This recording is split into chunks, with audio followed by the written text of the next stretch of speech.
일본이 수십 년 동안 독도를 두고 우리 땅이다 라고 외치던 상황이 이제는 마치 자기들이 주인이라도 된 것처럼 아주 슬금슬금 독도 근처로 기어들어오고 있습니다. 아니, 어디서 이런 뻔뻔함을 배우고 왔는지 기가 막힐 노릇인데요. 광복절을 사흘 앞둔 작년 8월 12일 독도 동남쪽 영해 20km 지점에 일본 해상자위대 소속 소해함 한 척이 출몰한 사실이 뒤늦게 밝혀졌습니다. 더 충격적인 건 독도 인근 영해까지 접근한 건 최근 5년 동안 처음 있는 일이었으며 마치 자신들의 동네라도 되는 듯 나흘에 한 번꼴로 독도 인근 해역을 드나들고 있었다는 것입니다. 하지만 더 큰 문제는 일본 군함이 독도 해역 20km 앞까지 침범하며 도발을 이어가고 있었는데도 우리 정부는 이 사실을 공개조차 하지 않았다는 것입니다. 조용히 덮으려는 것인지 아니면 너무 바빠서 잊어버린 것인지 합참은 그저 러시아 군함을 따라오던 일본 군함이 독도 인근을 지나갔던 것이라고 밝힐 뿐이었는데요. 사실 이게 더 화나게 만드는 이유가 뭐냐면 단순히 러시아 군함을 따라가다가 들른 게 아니라 작년과 재작년 동안 일본 군함이 80번 이상 독도 주변에 출몰했고 올해만 해도 벌써 60번 가까이 등장했다는 것입니다. 뭐 거의 출석 체크급이며 마치 독도 투어라도 하는 듯한 모습으로 내가 내 집 마당을 자주 지나다니는데 그게 무슨 문제야? 라고 말하는 것과 똑같았는데요. 하지만 정작 우리 군의 올해 독도 방어 훈련은 역대 최소 규모 수준이었던 것으로 확인됐습니다. 게다가 훈련 계획이 내려온 시점이 공교롭게도 올해는 이상하게 독도 방어 훈련 계획조차 없다는 보도가 나온 바로 다음 날이었습니다. 우리 군은 지난 2013년 상반기 훈련엔 수상함 5척과 항공기 3대가 동원됐고 2019년까지 최소 5척에서 16척의 수상함이 참가했습니다. 공군 항공기도 빠지지 않았고 해경 특공대와 해병대, 해군 특전대대가 적의 독도 상륙을 막는 훈련을 했는데요. 그러나 최근부터 독도 방어 훈련이 수상함은 45척으로 줄어들더니 항공기는 2023년 하반기 훈련에서 딱 한 번 1대가 동원됐습니다. 코로나19로 훈련 규모가 축소됐던 2020년, 2021년을 제외하면 역대 최소 규모였는데요.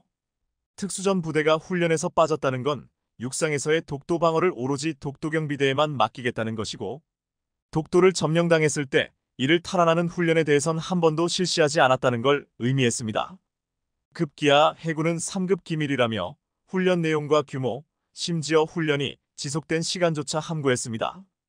이에 군 전문가들은 일본의 해군력이 강하기 때문에 만약 일본이 독도를 전격적으로 점령하려고 한다면 우리나라의 대응이 굉장히 제한적일 수밖에 없다. 이런 상황에서 우리 군이 독도 방어에 대한 충분한 대비를 하지 못한다면 치명적인 안보 공백이 생길 수 있다. 더욱이 최근 독도 주변 해역에서의 일본 자위대의 활동 빈도가 높아지는 것은 단순한 우연이 아니라 전략적 의도를 가지고 계획된 것일 수 있다. 일본 정부는 독도에 대한 영유권 주장을 국제사회에서 꾸준히 제기하고 있으며 이러한 해군 활동은 자신들의 주장을 뒷받침하기 위한 일종의 사전 작업으로 해석될 수 있다. 국제사회에서 독도 문제를 부각시키고 이슈화시키기 위한 계산된 움직임이라는 분석이 나오는 이유다. 라고 경고했습니다. 아니나 다를까 일본은 우리 군의 축소된 훈련을 아주 대놓고 비아냥거리며 도발까지 서슴지 않았는데요. 지난 27일 일본 방위상의 기아라 미노루는 다케시마가 역사적 사실에 비추어도 국제법상으로도 분명히 일본 고유의 영토라는 것을 감안하여 한국의 훈련은 도저히 용납할 수 없는 사실이다. 라며 이번과 같은 유사한 훈련을 포함 그 어떤 훈련도 일절하지 않도록 강하게 항의했습니다. 마치 독도 방어 훈련? 어림도 없다. 독도는 우리 땅이니까 그런 훈련하지 말아라며 나흘에 한 번꼴로 독도 근처를 들락날락하는 존재감을 뽐낸 것입니다. 심지어 일본은 2025년도부터 지역 중학교 교과서에 한국은 근거 없는 강제징용 노동자 문제를 끌고 오고 있으며 독도를 불법 점거했다. 는 내용을 기재하며 왜곡된 역사를 가르치려 하고 있는데요. 일본이 독도에 대한 주권을 주장하면서 한국의 방어 훈련까지 간섭하려는 태도를 보이고 있는 현 상황에서 이 교과서가 검정을 통과했다는 사실은 일본 정부가 이를 묵인했다는 것과 다름이 없습니다. 하지만 이러한 일본의 만행을 응징이라도 하듯 조용히 준비하는 이들이 있었습니다. 작금의 정부도 아니었으며 군도 아니었습니다. 독도는 우리의 영혼이 담긴 땅이며 그 어떤 도발에도 넘을 수 없는 장벽이 될 것이다라. 는 것처럼 70년을 거슬러 올라가 그것을 더욱 상징적인 순간으로 보여준 그녀들이 있었으니 바로 제주 해녀들이었습니다. 이분들 절대 평범한 해녀들이 아니었는데요. 수십 년 전 독도에서 물질을 하며 영유권 수호에 누구보다 앞장섰습니다. 당시 독도 의용수비대 막사를 지을 통나무를 무트로 밀어주기도 했고 독도경비대원 부식을 실은 경비정이 높은 파도에 배를 대지 못하자 헤엄쳐 보급품을 나르기도 했으며 독도경비대가 있던 동도에 물이 동일하자 독도의 유일한 식수원인 물골로 가는 험난한 998개 계단을 매일같이 오르내리기도 했습니다. 제주 해녀들의 첫 독도행은 1935년으로 거슬러 올라갑니다. 독도 바다의 수산자원을 탐냈던 일제는 민간 어업조합의 제주 해녀를 독도에 보내 수산물을 수탈해 갔는데요. 1945년 광복 이후에도 일본 어선과 순시선은 수시로 독도 바다를 드나들었습니다. 그 후 당시 사람이 살지 않았던 독도에는 1953년부터 1956년까지 4년 동안 제주 해녀들의 원정 물질이 본격화되었습니다.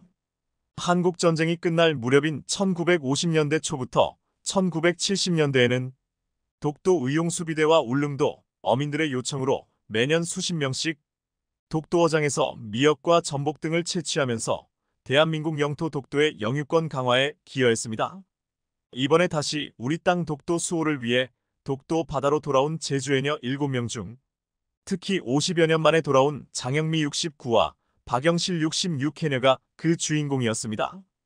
그녀들은 마치 고향에 돌아온 듯 독도 바다에 다시 잠수하며 여전히 해산물을 채취했고 독도 수호의 정신을 되새기기 위해 태극기를 펼쳐 보이며 대한민국의 주권을 독도에 꽂았습니다. 선배 해녀들을 따라온 막내 해녀 정희선 씨는 70년 전 독도 어장을 부지런히 누볐던 선배 해녀들처럼 너무 벅차고 가슴이 뭉클했다며 우리 땅 독도를 지키는데 제주 해녀들이 큰 보탬이 됐다는 사실이 너무 자랑스럽다고 말했습니다. 그들은 단순히 해녀들이 독도 바다에서 미역과 전복을 채취하는 것이 아니라 이곳이 누구의 땅인지를 전 세계에 각인시키는 퍼포먼스였다. 그녀들은 말없이 독도는 한국의 땅이라는 것을 세상에 알렸고 그녀들이 바닷속에 잠수해 태극기를 펼치는 순간 그 모습은 대한민국 국민들에게 깊은 자부심을 안겨주었다. 군사력으로 독도를 지킬 수도 있지만 국민들의 끊임없는 노력과 독도에 대한 애정이야말로 진정한 방패가 될 것이라는 메시지를 전한 것이다. 이는 단순히 상징적 의미를 넘어서 우리의 주권이 결코 흔들릴 수 없다는 것을 몸소 보여준 것이나 다름없다. 라고 말해 많은 박수갈채를 받았습니다. 또 다른 전문가들은 이러한 활동이 일본의 주장에 대한 강력한 반박이자 국제사회에서 독도의 영유권을 더욱 굳건히 다질 수 있는 중요한 사례로 평가했는데요.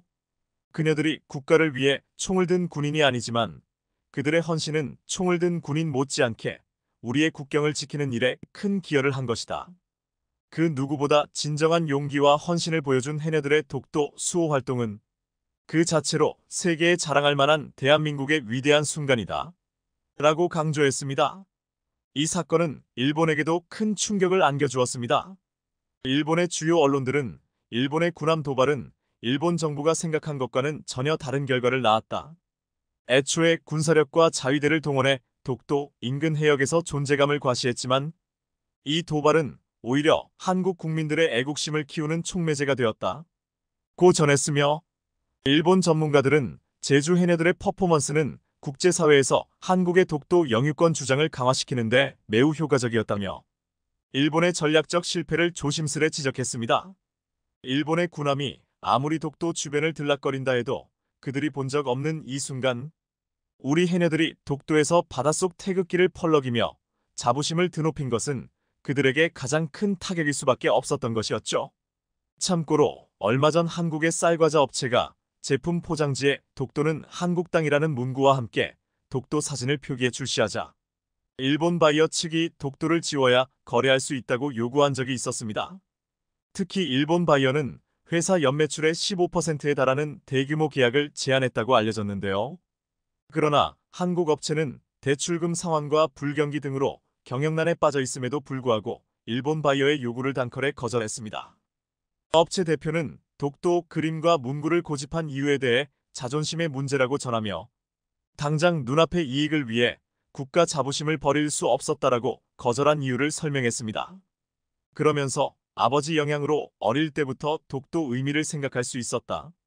판매하는 과자가 아기들이 먹는 과자인 만큼 어릴 때부터 자연스럽게 알았으면 좋겠단 마음에 독도 그림을 넣었다라고 전했는데요.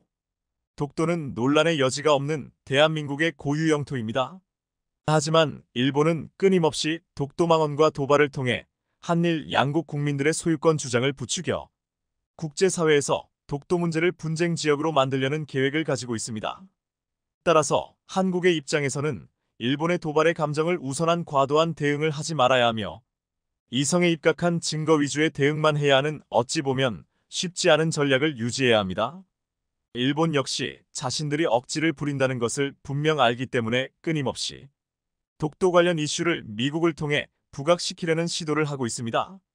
자신들의 힘만으로는 분쟁 지역으로 만들 수 없으니 미국을 통해 국제사회의 분쟁 지역이라고 강하게 어필하려는 전략인데 사실 미국은 일본의 이 같은 주장에 별다른 관심이 없는 것이 사실입니다. 과거 마크 에스퍼 미 국방장관도 독도 관련 사안을 두고 일본의 주장을 일축해버린 적이 있습니다. 지난해 7월 에스퍼 장관은 러시아 군용기가 독도 인근 한국 영공을 침범한 것과 관련해 러시아 군용기의 독도 영공 침범을 한국 영공 침범이라고 분명하게 규정했습니다.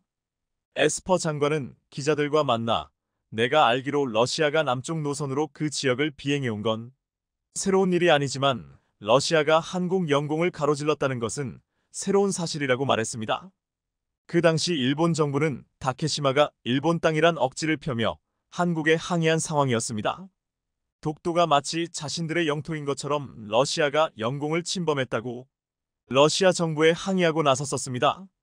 하지만 러시아 정부는 들은 척도 안 하고 한국 정부에만 영토 침범 여부에 대한 공식 입장을 밝히고 실무 협의에 응했었습니다.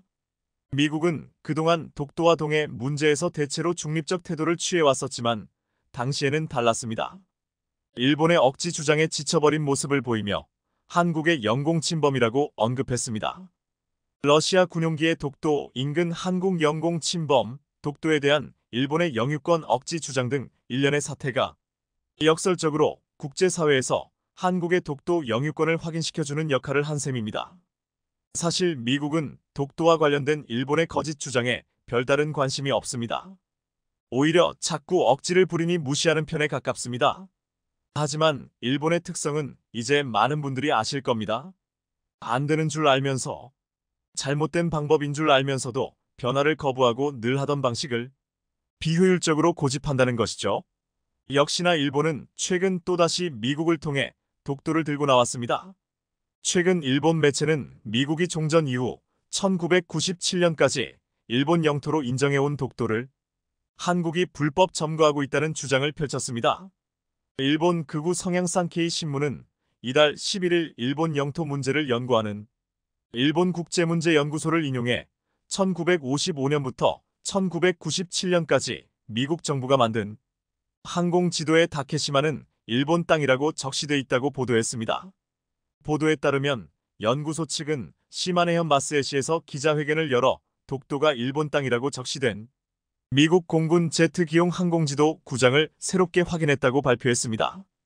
이번 조사를 이끈 시마네 대학 후나스기 리키노부 역사지리학 교수는 새로 발견된 항공지도는 독도의 일본 보유가 확정된 샌프란시스코 강화 조약 내용을 반영한 것 같다면서 일본 정부의 주장을 보강하는 중요한 자료라고 주장했는데요. 일본은 이 조약에서 일본이 포기해야 할 영토로 제주도, 거문도, 울릉도를 규정하고 있고 독도는 포함되지 않았다며 독도에 대한 영유권을 주장하고 있습니다. 하지만 이 주장은 거짓입니다. 이번 연구는 미국 국립공문서관에서 제2차 세계대전 후 항공도를 조사해 후나사기 교수가 분석을 진행하는 방식으로 이뤄졌습니다. 해당 지도에는 독도와 울릉도 사이에 점선을 그어 재팬, 울릉도 측에 코리아라고 기재돼 있습니다. 하지만 이에 대해 전문가들은 항공도에서 점선은 단지 방향을 구분한 것이지 국경선이 아니라는 입장입니다. 국경선이라면 좀 더 진하고 명확하게 구분되어 있어야 합니다.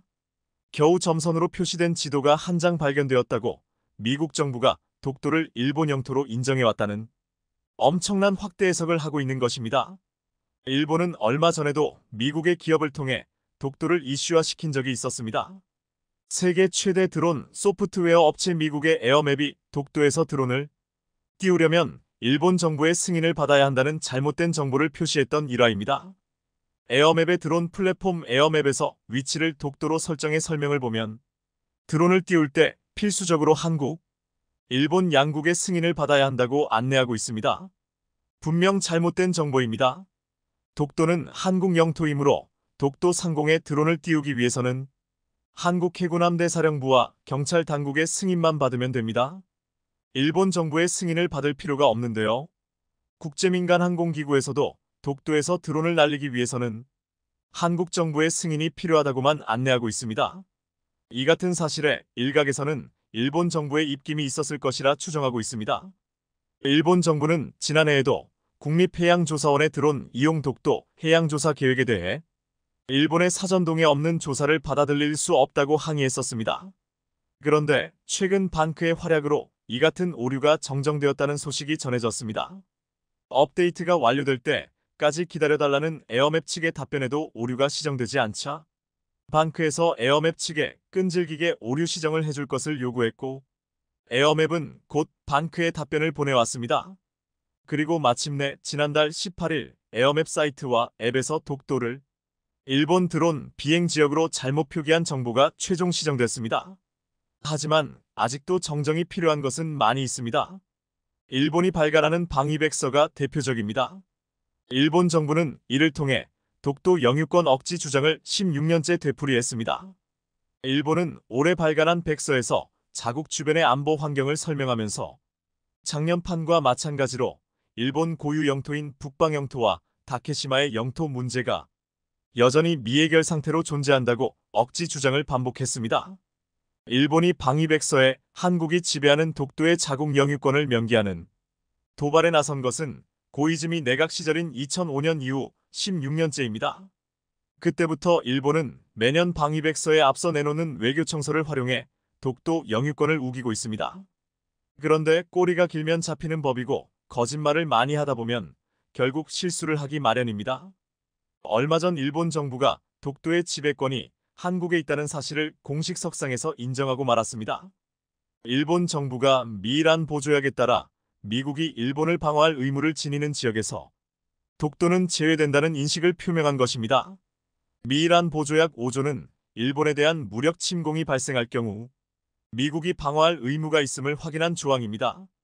지난달 가토 가스노부 일본 관방장관은 무력 공격 발생 시 미국이 미일 보조약 5조에 따라 공통 위험에 대처하는 대상 지역은 일본 시정 아래 있는 영역이라면서 독도는 현실적으로 우리나라가 시정을 행할 수 없는 상태라고 언급했습니다.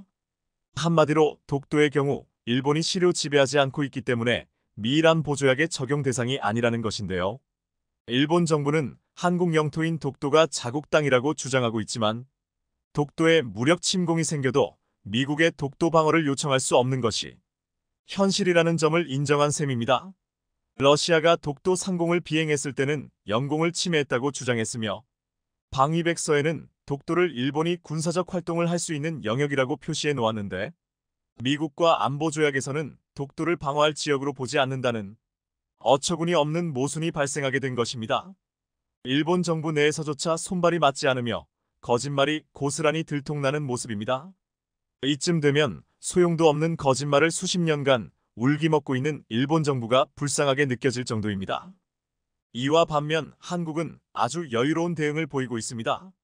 최근 일본의 다양한 독도 관련 도발에도 불구하고 불필요한 독도의 영유권 주장이 아닌 독도의 아름다움을 널리 알리면서 독도는 한국 땅이라는 사실을 직간접적으로 드러내고 있습니다. 지난달 외교부는 2년에 걸쳐 촬영한 독도의 사계절 풍경 사진을 일반 대중에 무료로 대거 제공하기로 했습니다. 정부가 공공데이터 개방 사이트를 통해 다량의 독도 사진을 일반 국민에게 무료 제공하기는 이번이 처음입니다. 해당 사이트에는 봄과 여름, 가을, 겨울 등 계절별로 각 28장의 사진이 실려 있습니다. 전문 사진작가들이 2014년도 독도의 가을과 겨울 모습을, 2015년도 독도의 봄과 여름 모습을 카메라에 담았습니다. 사진 속에는 동도와 서도, 해상, 하늘에서 찍은 독도의 아름다운 절경은 물론 일출과 일몰, 노을 속 어선, 괭이갈매기, 독도에 서식하는 유채꽃, 땅채송화 등의 모습도 담겼습니다. 최근 중국 항공모함은 종횡무진 전 세계 바다를 들쑤시고 있습니다. 지난 9월 중국의 두 번째 항모인 산둥함 전단이 대만 동남쪽 해상을 지나 서태평양으로 향해 대만을 긴장시켰습니다. 이날 산둥함 전단은 대만 최남단 어람비에서 동남쪽으로 60해리 떨어진 해상에서 동쪽으로 항해해 서태평양으로 이동했는데 대만 해군은 경계태세를 갖추고 잔뜩 긴장해야 했습니다. 중국은 바다에서 산둥함 전단을 보냈으며 동시에 하늘에서는 중국 인민해방군 소속 제16 전투기, 수-30 전투기, KJ-500 조기 경보기 등을 대만 공역에 보내 위협 비행을 했기 때문입니다. 중국이 보낸 13대의 전투기 가운데 무려 11대가 대만 해협 중간선을 넘어 서남부 공역에 진입해 대만을 분노케 했는데요. 대만 해협 중간선이란 1954년 12월 미국과 대만 간 상호방 위조약 체결 후 1955년 미 공군 장군인 벤저민 데이비스가 중국과 대만의 군사적 충돌을 막기 위해 선언한 비공식 경계선으로서 이곳은 넘어선다는 것은 상대방을 강하게 위협하는 것으로밖에 해석될 수 없습니다. 그런데 중국의 항공모함 위협이 특별히 욕을 먹는 이유가 있습니다. 항공모함 자체의 안전성이 확보되지 않았기 때문이 뒤늦게 드러난 것인데요. 중국 당국은 지금까지도 화재 발생 원인과 관련 자료를 공개하지 않고 있습니다. 아마 시운전 중 화재가 발생했다는 사실을 굳이 인정하고 싶지 않을 것으로 보입니다. 하지만 중국의 SNS에는 비밀이 없습니다. 이 장면은 중국 경항공모함에서 큰 화재가 발생해 엄청난 연기가 나오고 있는 모습입니다. 이 영상이 SNS를 통해 유출되지 않았다면 중국은 시운전 중인 경항모의 화재 사건을 철저히 은폐하는 데 성공했을 것입니다. 그런데 이 화재 사건 영상을 본 전문가들은 이 같은 불길은 항공모함에서는 일어나기 어려운 일인데 유난히 중국 항공모함에서는 빈번하게 일어나고 있다고 지적합니다. 물론 인간이 있는 곳 그 어디에서든 화재는 발생할 수 있습니다. 실제로 항공모함 화재 사고는 미국에서도 있었습니다. 하지만 화재 사고 당시 그 배후를 놓고 여러 가지 설이 난무했습니다. 2021년 7월 미국 캘리포니아주 샌디에이고 기지에 정박 중이던 해군 상륙 강습함 본엄 리처드함에 화재가 발생했습니다. 평온한 일요일 아침은 날카로운 사이렌 소리와 함께 산산조각이 났습니다.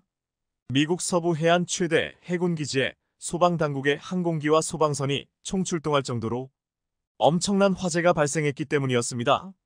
본엄 리처드함에서 발생한 화재는 승조원 등 63명이 다치고 함내 주요 장비가 전소되는 등 상당히 큰 규모의 화재였습니다. 미국은 그날 화재로 전소된 본엄 리처드함을 수리하려면 약 2조에서 3조 원이 넘는 비용이 들며 57년 시간이 소요된다고 밝혔습니다. 따라서 미 해군은 약 343억을 들여 차라리 본엄 리처드함을 해체하기로 결정했다고 밝혔습니다. 수리하는데 비용이 더 들어 차라리 해체하기로 한 것입니다. 즉 화재가 발생하면 해당 선박은 사용이 불가능하다고 봐야 됩니다. 그런데 허접한 중국의 항공모함에서는 이런 일이 일어날 수 있다고 쳐도 세계 최고로 알려진 미국의 항공모함에서 어째서 이렇게 큰 화재가 발생했던 것일까요? 소방당국의 진화가 끝나자마자 미 국방부는 해군범죄수사국인 CIS는 수사본부를 설치해 화재 원인을 면밀하게 수사했습니다. 당시 도널드 트럼프 행정부는 이 사안을 중대하게 받아들여 수사에 총력을 기울였습니다. 그리고 수사 착수 40여일 만인 8월 28일 미국 뉴욕타임스는 용의자가 특정됐으며 한 달 이내에 수사가 종결될 것이라고 보도해 이목을 끌었습니다. 하지만 9월을 넘어 10월, 11월이 지나도록 미군 당국은 해당 사건에 대해 그 어떤 견해나 보도 자료도 내지 않았고 사건은 사람들의 기억 속에서 잊혀져 갔습니다. 그런데 사건 발생 약 1년 후 중국 관영 매체가 묘한 보도를 했습니다. 환구15 인터넷판 환구망은 정말 사람에 의한 방화인가? 상륙함 본업 리처드 화재 1년째 미 해군은 설명하지 않고 있다라며 도발적인 제목의 기사를 냈습니다. 그러면서 본업 리처드 화재 1주년 맞아 미군 순양함 또 한 척 봐라라는 기사로 미 해군 순양함 화재 사고를 보도했는데요. 사고가 발생한 군함은 타이콘데로가급 이지스 순양함 게티즈버그였습니다. 게티즈버그함은 조선소 도크에서 수리를 받던 중 용접 과정에서 생긴 스파크로 경미한 화재가 발생했는데요. 중국 매체들은 이 사고가 본업 리처드함 사고 1주기에 맞춰 일어났다며 일제히 조롱하는 듯한 기사를 쏟아냈습니다. 하지만 상당수 공개출 처정보 OSINT 분석 전문가들은 중국 관영 매체가 갑자기 본업 리처드함 사건을 거론하기 시작한 것을 두고 도둑이 제발 저린다는 평가를 내놨습니다. 즉 중국은 미국에서 발생한 화재도 기계적 결함이었을 것이라는 추측을 던진 겁니다. 하지만 중국의 예상은 빗나갔습니다. 중국 매체들의 보도가 있은 뒤 2주 만에 미 해군은 제3함대 사령관 명의의 성명을 통해 사건 용의자를 방화 혐의로 기소했다고 발표했습니다. 결국 원인은 기계 결함이 아닌 방화였습니다. 기소된 방화범이 20세 해군 수병 소여 메이스였는데요. 그런데 당시 전문가들도 많은 의문을 제기했습니다. 20세 해군 수병 한 명이 저지른 일이 맞는지, 또한 같은 시기 샌디에이고 기지에서 발생한 연쇄 방화 사건과 연관성이 있는지, 본업 리처드5 화재 사건을 혼자 일으킨 게 맞는지 많은 의문이 제기됐습니다. 2019년 3월 와스프급 강습 상륙함 복설을 시작으로 2019년 11월 어벤져급 기뢰전함 챔피언에서 2020년 3월 상륙함 하퍼스페리에서 지속적으로 화재가 발생했기 때문입니다. 다른 전함의 화재들은 조기에 진압해 커다란 피해는 없었지만 항공모함, 강습 상륙함 등 전략 자산에서 연쇄적으로 화재가 발생하자 미군은 사건의 고의성을 의심할 수밖에 없었습니다. 더구나 주목할 것은 이 시기 미국에선 유학생, 관광객, 외교관으로 위장한 중국인이 해군 기지에 불법 침입하는 사건이 빈번히 일어났기 때문입니다. 또한 기소된 본업 리처드함 방화 용의자에 대해 미 수사당국이 적용한 혐의를 살펴보면 묘한 구석이 있었습니다. 미군 측이 적용한 UCMJ 제110조는 선박 또는 항공기에 대한 부당한 위험, 임프라퍼 HAGARDING, 어브 배설 OAIRCRAFT에 관한 조항이기 때문입니다. 군 선박 항공기를 고의로 위험에 빠뜨린 자를 군법회의에 회부한다는 것이 뼈대인데요. 이것은 미군이 용의자의 고의 방화를 입증할 만한 증거를 가지고 있다는 의미였습니다. 그런데 눈여겨볼 점은 미군이 용의자에게 UCMJ 제126조를 함께 적용했다는 사실입니다. 해당 조항은 사치 목적의 자산 소각 처벌 조항으로 고의로 일펄리 악의를 가지고 재산을 사치하고자 방화한 자가 법 적용 대상입니다. 입대한 지 1년을 갓 넘긴 신병이 재산상의 이익을 취하고자 미군 군함에 불을 지를 이유는 무엇일까요? 일개 수병이 자국 전략 자산에 불을 질러 금전적 이득을 취할 수 있을까요? 더구나 본업 리처드함은 사고 당시 중요한 성능 개량 공사를 하고 있었습니다. 경항공모함급 능력을 갖추고자 F-35B를 탑재할 수 있게끔 개량 중이었습니다. 미군은 이 상륙함을 개조해 아메리카함, 와스프함과 더불어 태평양 지역에 F-35B 탑재 경항모 3척을 배치하는 계획을 추진하고 있었고, 이에 발맞춰 일본의 2개의 F-35B 비행대도 미리 배치했습니다. 그런데 본업 리처드함이 사라지면서 미군의 계획은 상당한 타격을 입었습니다. 그렇다면 이런 상황에서 가장 이익을 보는 이는 누구일까요? 당연히 중국입니다. 즉 사건 직후 용의자를 특정했음에도 미 당국이 1년 가까이 사건을 계속 조사한 것은 중국과 연관성을 파헤치기 위함이었습니다. 피의자가 누군가의 돈을 받고 군함에 불을 질렀다면 심각한 사보타주 세버타지, 즉 후방교란 공작이라고 볼 수 있기 때문입니다. 만약 사건 배후에 외국 정부가 있다는 사실이 입증되면 엄청난 외교적 분쟁으로 이어질 게 뻔했습니다.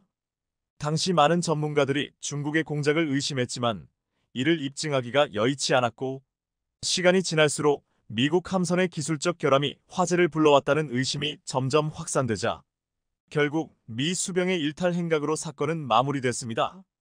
영장에 따르면 용의자 메이스는 미 해군 특수부대인 네이비실에 지원했으나 중도 탈락했고, 해군을 혐오한 인물로 묘사됐습니다. 네이비실에 자원하였으나 훈련을 못 견디고 5일차에 스스로 퇴소했고 이후 지루한 해군 생활에 항상 불만을 표출했는데 분을 못 이겨 계획적으로 화물창고에 방화를 저질렀다는 것이었습니다. 결국 사건은 이렇게 마무리되었지만 무려 1조 원 가치의 미국 해군 함정의 방화 사건은 지금도 그 배후에 대해 석연치 않은 부분이 많습니다. 그런데 실제로 중국은 다른 국가의 군함에 불을 낸 적도 있습니다. 2025년에는 수직발사관 신문을 장착한 3600T급 잠수함을 진수할 예정이다. 대한민국 해군의 잠수함 전력은 무한한 동력원을 탑재한 잠수함을 건조하는 것을 목표로 힘차게 전진하고 있다.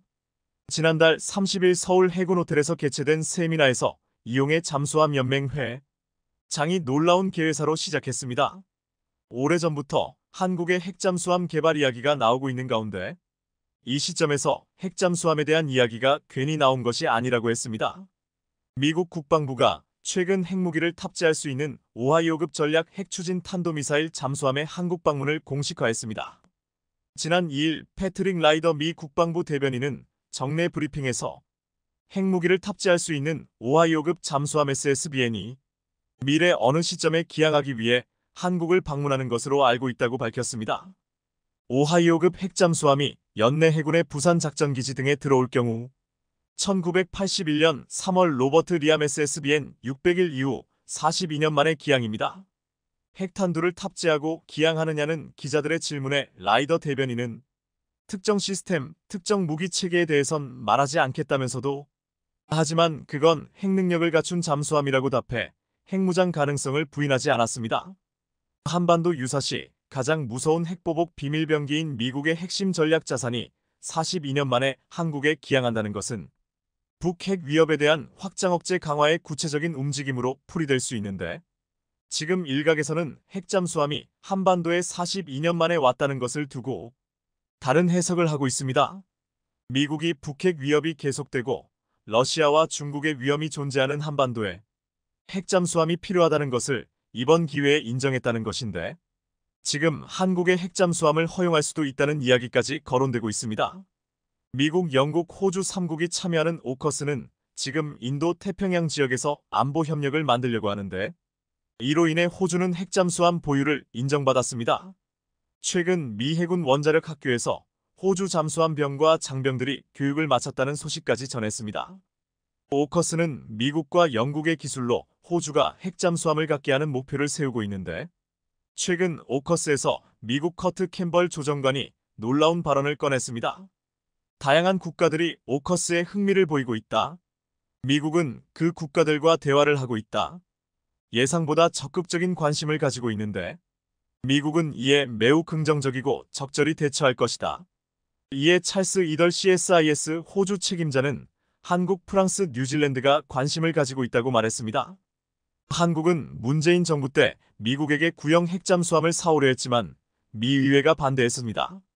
미 의회는 핵잠수함을 타국에 판매하는 것을 꺼려했지만 최근 분위기가 바뀌며 호주의 버지니아급 핵잠수함을 판매하는 법안을 발의했습니다. 미국에서는 최근 한국의 핵무장에 찬성하는 목소리도 나오는 상황인데 핵잠수함 보유에 대해서 지지하는 목소리도 나오고 있어 만약 한국이 오커스에 참여한다면 핵잠수함 보유 가능성이 있다는 말까지 나오고 있습니다.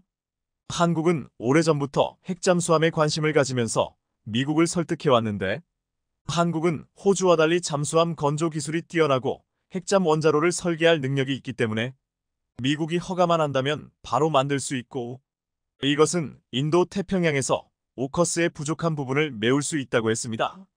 전략적으로 한국이 큰 역할을 할 수 있다는 것입니다. 2020년 7월 말 당시 김현종 국가안보실 2차장이 인터뷰에서 차세대 잠수함의 건조를 추진하는데 핵을 원료로 사용하는 잠수함이라고 설명했습니다. 군은 2030년 초까지 배수량 3,000톤급 이상 규모인 도산 안창호급 잠수함 9척을 전력화하는데 이 중에 3척은 원자력 잠수함으로 건조할 가능성이 높다고 했습니다. 한국은 지난해 폴란드에게 K2전차, K9자주포, FA50 등을 대거 수출하면서 방산 대박을 쳤는데 지금 이보다 더 큰 대박은 잠수함이 될 것이라고 말하고 있습니다. 폴란드는 지난 5월 올해 잠수함 도입을 위한 오르카 프로그램을 시작할 것이라고 밝혔습니다. 폴란드는 한국을 의식했는지 그동안 EU에 국한된 입찰에서 역외 입찰로 변경함으로써 한국이 참여할 수 있게 되었습니다. 폴란드는 지난 10년 동안 최대 3대의 잠수함을 찾고 있었지만 지금까지의 요구사항을 만족하는 잠수함을 선정하지 못했습니다. 지난 2017년 말 프랑스, 독일, 스웨덴이 후보에 올랐지만 결국 무산되었습니다. 폴란드 부아슈차크 장관은 수중에서 고속으로 장기간 은밀하게 기동할 수 있어야 하며 어뢰는 물론 침략자의 영토 깊숙이 있는 목표물을 타격할 수 있는 순항미사일을 운용할 수 있어야 한다고 말했습니다. 한국이 만든 3000T급 잠수함 장보고 이는 장기간 수중 항해를 할 수 있고 일부 선진국만이 보유한 잠수함 발사 탄도미사일 SLBM로 전략적 타격을 할 수 있습니다. 또한 장보고 3는 AIP 공기분류 추진체계와 리튬 전지를 탑재해 높은 기술력을 가지고 있는데 폴란드가 말한 그 조건은 마치 한국산 잠수함을 사겠다는 말처럼 들렸습니다. 또한 캐나다도 원자력 추진 잠수함이 아닌 재래식 잠수함이면서 장거리 자막 능력을 갖춘 잠수함을 찾고 있습니다. 캐나다는 3000톤급 이상 중형급 잠수함 812척을 원하는데 운영 유지비를 포함한 총 비용이 무려 80조 원 규모로 추산되고 있습니다. 이러한 조건의 잠수함을 수출할 수 있는 나라는 한국과 일본밖에 없는데 대우조선해양의 DSM-23천은 일본에 없는 SLBM을 달 수 있어 공격력에서 앞서는데 일본 다이계급 잠수함도 수중작전 능력은 세계 최강이서 맞대결을 펼칠 것이라고 했습니다. 그런데 캐나다가 일본이 아닌 한국의 잠수함을 선택할 가능성이 높은 이유는 최근 캐나다가 신형 잠수함 도입 사업에서 후속 군수 지원 능력의 점수를 높게 평가할 계획이라고 밝혔기 때문입니다. 현지 기술 도입 형식의 건조와 잠수함 운용 요원 교육 훈련, 잠수함 운용 자문 등 분야인데 이미 여러 척의 잠수함 수출, 운용 요원 교육 경험이 있는 한국이 큰 강점을 가지고 있습니다. 전투함 수출 경험이 전혀 없는 일본과 비교하면 한국은 절대적인 우위를 가진다고 했습니다. 또한 한국은 폴란드와 캐나다 외에도 지금 인도에서도 잠수함 사업에서 러브콜을 받고 있습니다. 한화에어로스페이스는 인도에 K9자주포를 수출하면서 적시 납품 및 기술 이전으로 매우 성공한 사례로 현지에서 평가받고 있습니다. 한화그룹은 이번에 대우조선해양을 인수해 한화오션으로 사명을 변경했는데 인도는 오랜 신뢰로 한화오션이 만드는 잠수함까지 큰 관심을 가지고 있다고 알려졌습니다. 한화오션은 3000톤급 잠수함 DSM-23천을 인도에 제안하면서 업계에서는 한국과 독일의 경쟁이 될 거라는 분석이 있는데 한국 잠수함을 선택한다면 7조 원 규모가 될 것이라고 했습니다. 한국의 방산이 잘 나가자 일본은 내시 빼앗아하고 있는데 잠수함에 있어서는 한국을 제치고 반드시 이기려고 할 것이라고 보고 있습니다. 일본은 이번에도 무기 수출 경험이 전무하다는 것이 문제가 되고 있는데 국제사회에서 여러 번 굴욕을 당하고 한국이 결정적인 역할까지 했다고 했습니다. 일본이 가장 먼저 수출을 생각한 장비는 US 이수상 비행정이었습니다. 수상 비행정은 헬기보다 속도도 빠르고 탑재량도 많아 먼 바다의 수상사고에서 구조할 때 유용합니다. 일본은 이를 인도에 수출하려 했습니다. 과거 아베 전 총리와 인도 모디 총리는 3년간 10차례나 회담을 했지만 끝까지 일본이 가격을 너무 비싸게 불러서 성사되지 못했습니다. 이후 일본은 수송기 C1을 UAE에 수출을 추진했는데 개발이 5년 넘게 지연되면서 원래 가격보다 40% 상승하고 사막 지형과 군용 야전 비행장의 이착륙이 어려워서 수출이 좌절되었습니다. 일본의 가장 참담한 실패는 과거 호주 잠수함 사업인데 친일 노선을 걷던 토니 총리 시절 일본의 소류급 잠수함 도입이 거의 성사되는 것 같더니 결국 정권이 바뀌고 프랑스에게 패배했습니다. 일본이 가장 자신있게 여겼던 수출은 지난 2017년 뉴질랜드에 팔려고 한 P1초 계기입니다.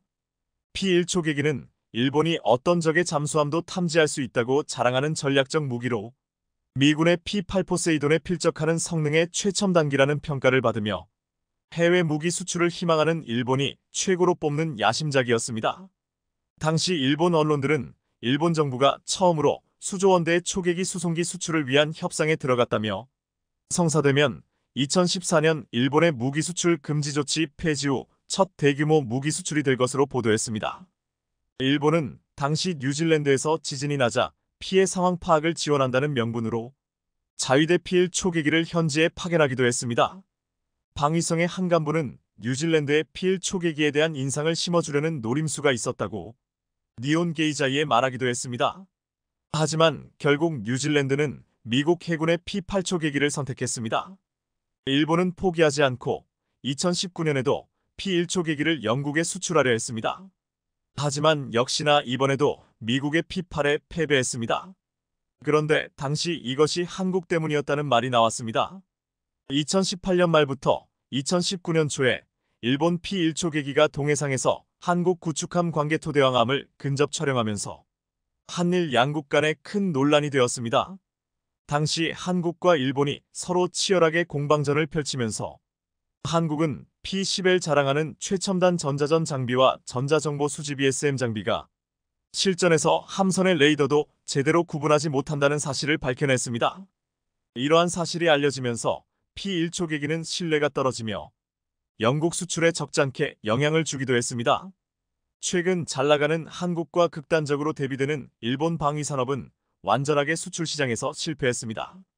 이것은 일본의 과도한 자신감 간 오만한 세일즈 방식을 비롯해 수요자가 원하는 맞춤형 제품 생산에 실패했기 때문으로 보고 있습니다. 일본의 대기업들은 대부분 방위산업에서 철수했고 한국의 대기업들은 대규모 투자와 연구개발로 서로 경쟁하며 방위산업에서도 시너지를 내고 있습니다. 한국은 앞으로 잠수함을 비롯한 군함의 수출과 세계 무대를 향한 방산 수출에서도 더 큰 성과를 낼 것으로 기대되고 있습니다. 세계는 지금 보이지 않는 전쟁 중입니다. 바로 사이버 핵무기로 불리는 양자기술 개발에 전쟁에 버금가는 치열한 전쟁을 벌이고 있는데요.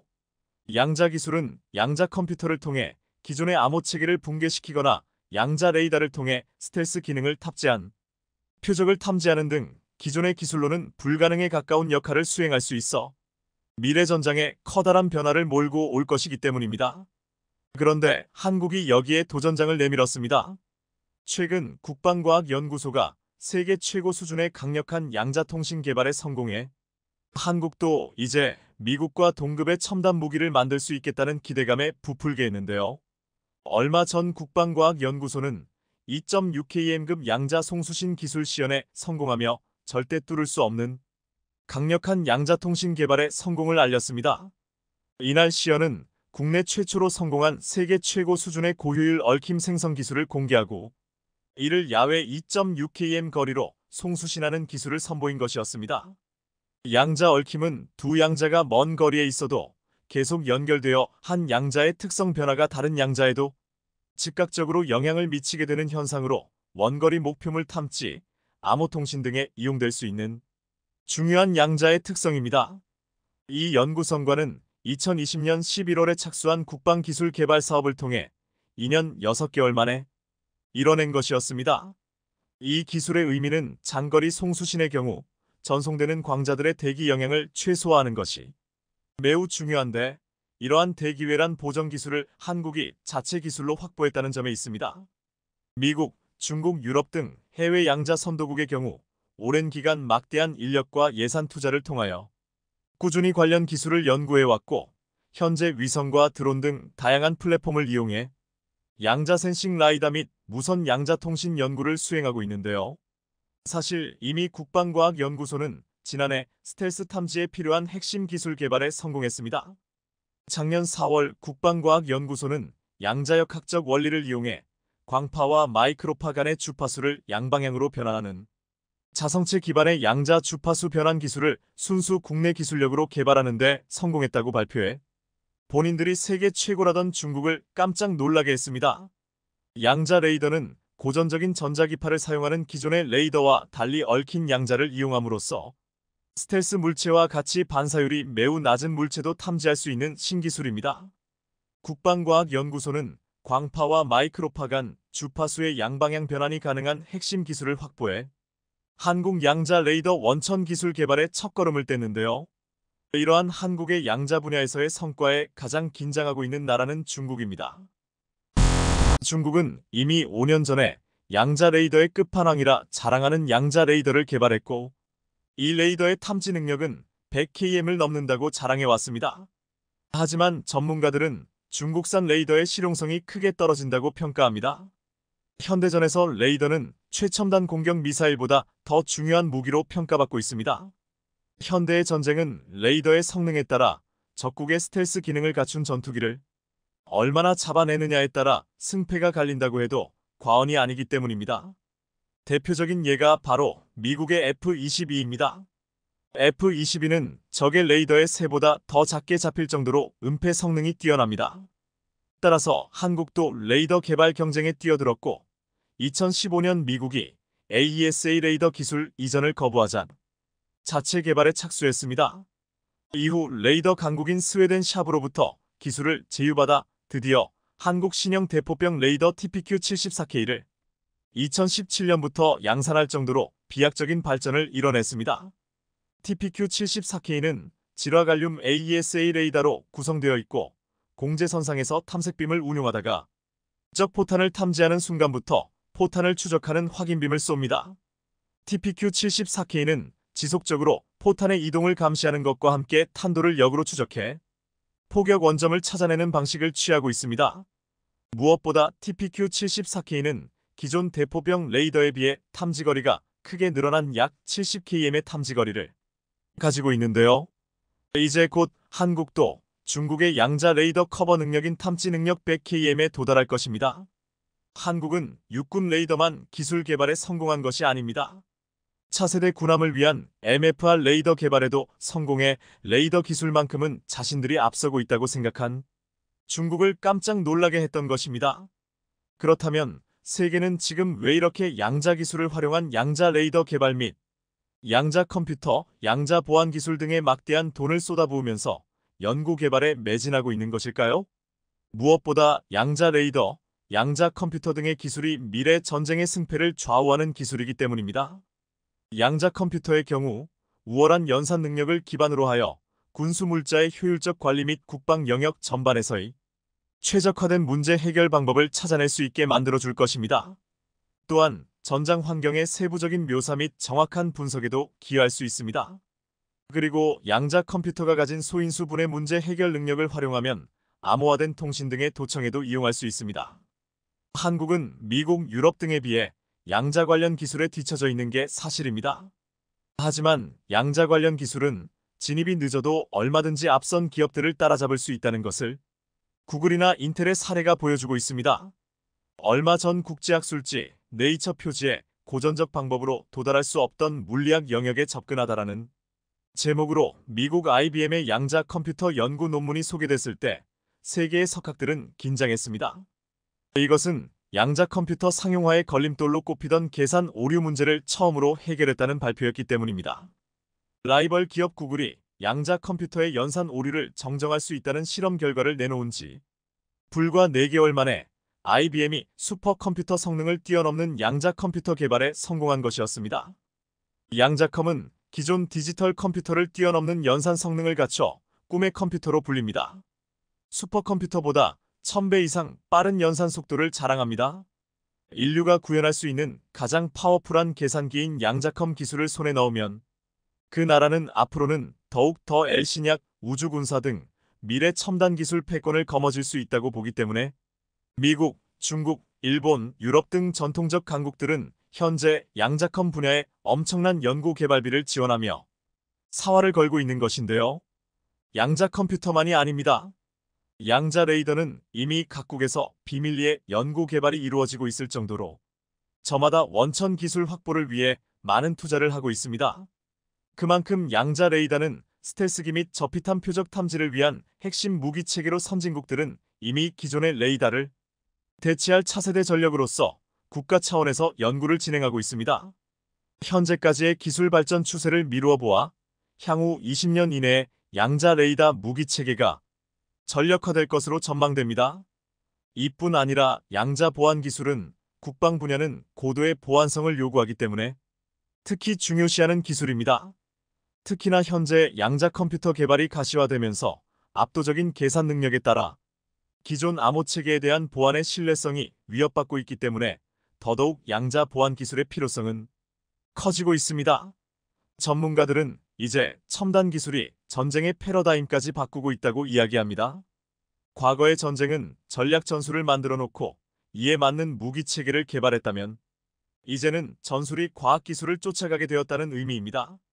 지금까지 전쟁의 3대 구성 요소라고 하면 군인, 화력 무기, 전쟁터를 꼽았습니다.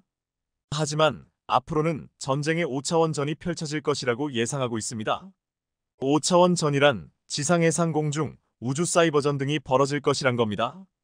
적 암살은 초소형 드론이나 무인 로봇이 수행하고 군인들은 자리에 앉아 쏜 레이저가 특정 도시의 전력 시스템을 파괴하는 광경을 지켜보게 될 것이며 이처럼 사이버전이 치열해지면서 더욱 강화된 보안 기술 개발을 요구하고 있는데 그래서 양자 보안 기술이 필요한 것입니다.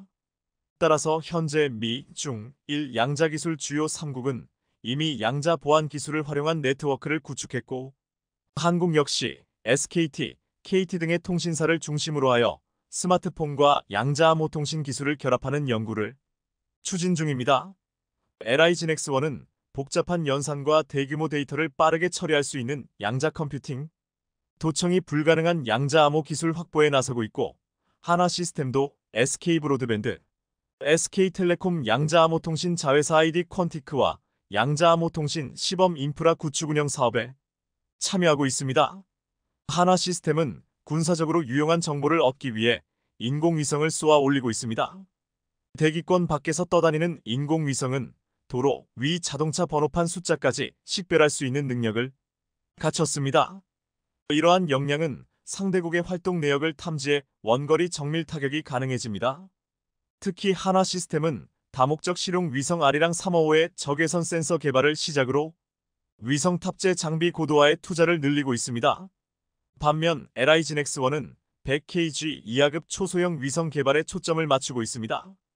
이 위성엔 한국형 위성항법 시스템 KPS이 탑재될 전망입니다. 전문가들은 앞으로의 전쟁은 인간의 존엄성이 중요해지며 사람이 직접 전투하는 개념은 사라지고 전자기 EMP탄 같은 비살상 무기, 비용이 저렴한 레이저, 전자전에 대비할 전파기술, 초연결 시스템 등이 중요해질 것이라고 전망하고 있는데요. 이렇게 빠르게 변화하는 미래 전쟁에 대비하기 위해 세계 각국이 분주히 움직이는 가운데 이번에 국방과학연구소가 2.6km급 양자 송수신 기술 시연에 성공하며 절대 뚫을 수 없는 강력한 양자 통신 개발에 성공했다는 소식은 한국이 양자기술 선진국으로 발돋움할 수 있다는 중요한 첫걸음을 뗐다는 의미를 갖습니다.